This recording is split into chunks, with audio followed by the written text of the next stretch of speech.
De Cavernícola Cristiano, capítulo 1. Con un disparo. Me senté en el borde de mi cama, en el departamento de mi madre, en Nueva York, y me cubrí el rostro con las manos. Las lágrimas corrían por mis mejillas y se escurrían entre mis dedos. Casi nunca lloro, pero esta vez hubo algo que se rompió.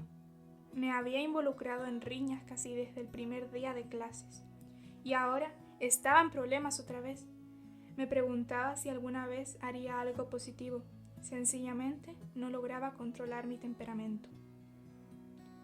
Si mamá estuviera aquí, quizá podríamos discutirlo, pero casi nunca estaba. Desde el divorcio tenía un trabajo de tiempo completo y nos dejaba a mi hermano y a mí en casa para que nos las arregláramos solos. Por la noche salía con mis amigos o a veces ofrecía fiestas en nuestro departamento. Rara vez pasábamos una noche todos juntos en la casa, pero ahora Falcon, mi hermano, mi mejor amigo y mi peor enemigo, se había ido a vivir a Florida con mi padre. Debido a su fibrosis quística, Falcon necesitaba un clima más templado, así que aquí me encontraba solo en el departamento, necesitando desesperadamente que alguien me amara y se preocupara por lo que me había pasado. Pensé en mi bella madre. Ella tenía muchos amigos, en su mayoría actores, escritores y cantantes. Su talento y su buena apariencia la posicionaban como la reina de cada fiesta. Le atraía al mundo del espectáculo como a una polilla la llama. Su carrera realmente despegó cuando comenzó a escribir canciones para Elvis Presley. Pero ya había estado en el mundo del espectáculo de un modo u otro, desde que tengo uso de razón. Escribió musicales para televisión y para teatro, pequeñas partes para películas y trabajó como crítica de cine. Solía llevarnos a Falcon y a mí a trabajar con ella durante las vacaciones de verano y nos gustaba toda la atención que recibíamos de los famosos. Se nos acercaban, nos hablaban y nos contaban chistes en los cortes. Algunos de los famosos que todavía recuerdo son Red Buttons, Frankie Avalon, Nancy Sinatra, Rowan y Martin, Mary O'Hara y Lloyd Bridges. Pero nuestros favoritos eran sin duda los tres chiflados. Cómo nos hacían reír. Pero aún así, había algo en las fascinantes personas que conformaban el mundo del teatro que me molestaba. Cuando tuve la edad suficiente para comprender, noté que un aterrador porcentaje de ellos eran homosexuales y parecía que muchos de ellos se drogaban o bebían alcohol o ambas cosas y de hecho no eran felices. ¿Por qué trabajan tan duro para lograr conseguir fama si eso les hace sentir tan miserables?, me preguntaba. Si alguna vez mamá notó la discrepancia en sus vidas, por cierto nunca lo mencionó. Para ella, cuanta más emoción había, mejor. Solía ofrecer fiestas en nuestro departamento, pero todo lo que los invitados hacían era sentarse, conversar y fumar marihuana. Hacían cosas tontas como hacerse sonar los huesos de sus espaldas el uno al otro, y se reían de sus propias bromas sin sentido. Algunos estaban tan desconectados de la realidad, parecían fantasmas flotando dentro y fuera de su propio mundo. Se veían extraños y solitarios. Solitario. ¿Cómo odiaba esa palabra? Sentado solo en el borde de mi cama, los eventos del día se agolpaban en mi mente, mientras revivía la pelea en la que me había metido, el discurso infernal del director y la mirada de desaprobación de mi maestra. Me sentía más insignificante que una almeja. ¿Quién era yo? ¿De dónde venía? ¿Por qué estaba aquí? No eran preguntas nuevas. A menudo me paraba enfrente del espejo y reflexionaba. Me habían dicho que yo era tan solo un paso más en el proceso de la evolución, un mono demasiado desarrollado. Si eso era toda mi vida, ¿por qué no darlo por terminado? No tenía miedo de morir. Cuando mueres, simplemente te pudres y te conviertes nuevamente en fertilizante. Por lo menos eso es lo que nos decían nuestros maestros. Decidí tomar un frasco entero de pastillas para dormir, acostarme en mi cama y no despertarme nunca más. Sencillo. Me puse de pie con decisión, me limpié las lágrimas de las manos en mis pantalones y caminé hacia el baño. Abrí la puerta del botiquín de medicamentos y observé todas las botellas y los frascos alineados prolijamente en los estantes. ¿Cuál de ellos tendría las pastillas para dormir? Yo sabía que mamá tomaba una o dos cada noche para poder dormir, pero no había prestado atención a qué frasco usaba. Comencé a sacarlos uno por uno leyendo las etiquetas, pero ninguna decía pastillas para dormir. Finalmente encontré una que decía: tomé una para ir a dormir.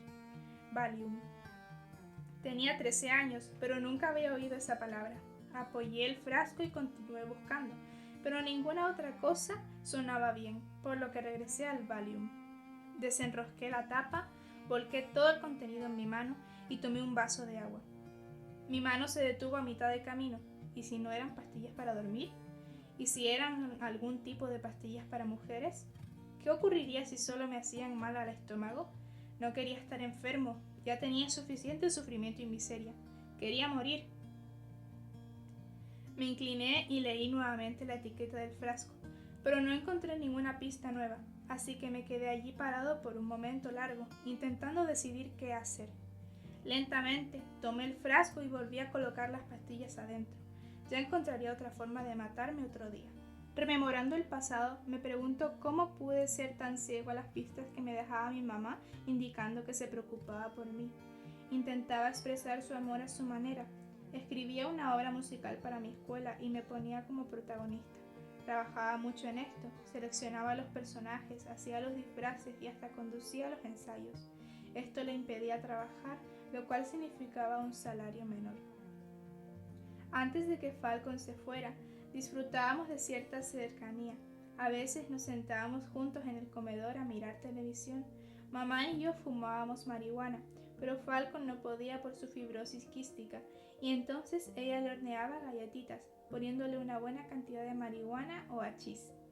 El hachís no era tan fácil de conseguir porque provenía de Turquía, y mamá solo lo conseguía cuando uno de sus amigos le traía de alguno de sus viajes, pero aún así usaba un poco para las galletitas de Falcon. Pensé, eso demuestra que le importamos. El apellido de soltera de mamá, Tarshis, traicionaba su herencia judía. Mis abuelos solían decir que estábamos emparentados con Saulo de Tarso, pero creo que bromeaban. Cuando nos mudamos a Nueva York, mi mamá se dio cuenta de que la mitad de la gente del mundo del espectáculo era judía. Estaba orgullosa de su herencia judía, pero no tenía ningún interés en la religión. Cuando llegó mi boletín de calificaciones, unas pocas semanas después de la gran pelea, lo abrí con temor y temblor. Mis ojos pasaron rápidamente por toda la página. Sin duda, mis calificaciones eran desastrosas. Lo cerré apresuradamente y lo coloqué en mi bolsillo. ¿Cómo podría mostrárselo a mi madre? Esa noche, en casa, mi corazón se llenó de temor. Sabía que me gritaría y estaría furiosa y probablemente terminaría llorando. Una vez más, mis pensamientos se inclinaron hacia el suicidio. Quizá podría saltar del techo de nuestro edificio de departamentos. Me preguntaba si la puerta de la terraza estaría sin llave. Tomé el ascensor hacia el último piso y caminé por el corredor hacia las escaleras que llevaban al techo. Probé el picaporte y giró fácilmente.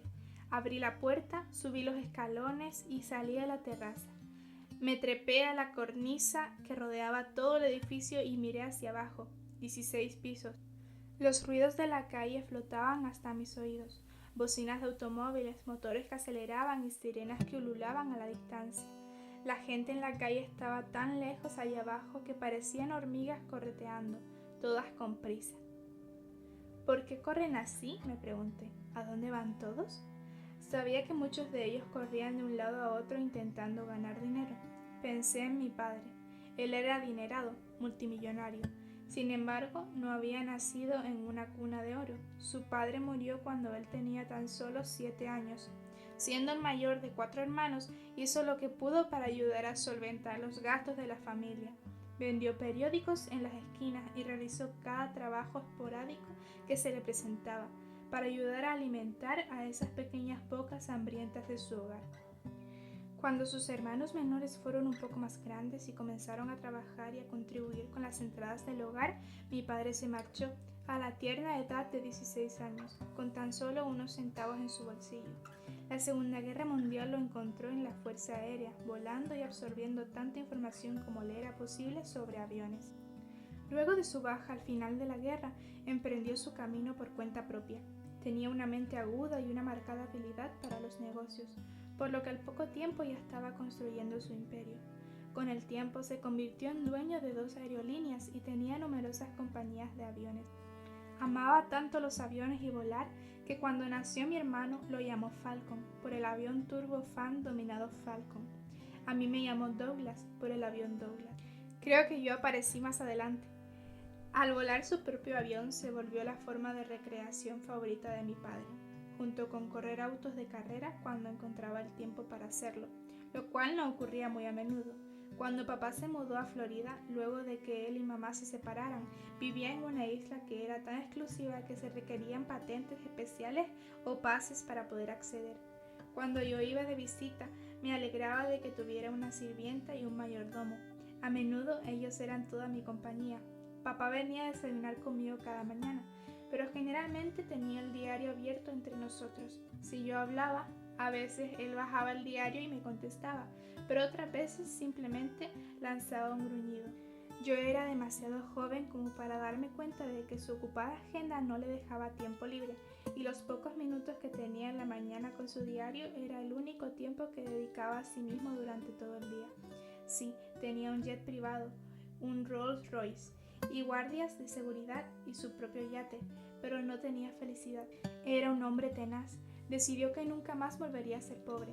Su vida era tan intensa que tenía que beber muchísimo para quedarse dormido por las noches.